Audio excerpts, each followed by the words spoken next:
Perfect, yeah. Okay. So we've randomly selected an amplitude of 3. We got a period of 25 and a phase shift of 10. And now we're going to put it all to work with the help of my group partners. Yes, so to get the period and the amplitude right, we're gonna first mark our chart with those values and measurements. So if we want the x-axis to be here, we would want to have a period of 25. So I'm marking 24 and 1, and then I go 1 inch over, so it's 25. So I can, yeah, I'm gonna go ahead and draw this. And what about the amplitude, Everett? So the amplitudes, Everett, we got 3.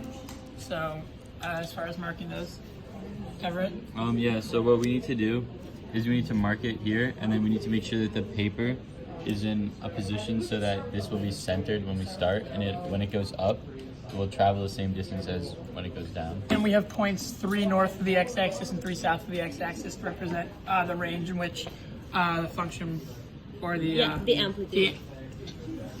Yeah, like we have 3 inches amplitude, so Perfect. that means, yes, we go like Nice. 3.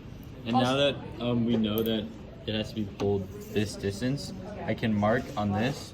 I can divide it into 4 pieces. So if this is 25, I can divide it into 4 pieces so that I know how much to pull for each spin. So in increments of basically it's around 6.5.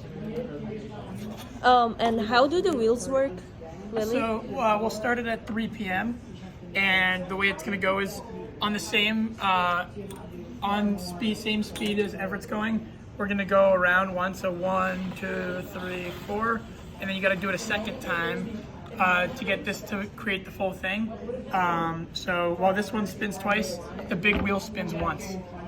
Also, we know that we have an amplitude of 3 because the peg is placed on in the 3rd hole here, and as you progress, get to a higher one, you add an inch, so we're at the 3rd inch right here. So every time we'll get an amplitude of 3. So it's all an art together. The paper pulling, the wheel spinning through the increments, everything is on a string basically together to make sure we get the most precise and accurate Yes. graph as possible. And what's important is that the person who is gonna spin the wheel has to be clockwise. like, yes, clockwise, and has to be like in a perfect sync with the person who's pulling the paper, because we want the graph to be perfect with the period and the amplitude that we have actually measured on the paper. So Also, we're gonna go ahead and we have to get the paper straight while we're drawing our sign graph, Yes. or else it won't be as accurate. So we have to make sure the paper stays in line with the end of the machine here and stays at the end of All right, this pole here. let's go. okay, let's get started.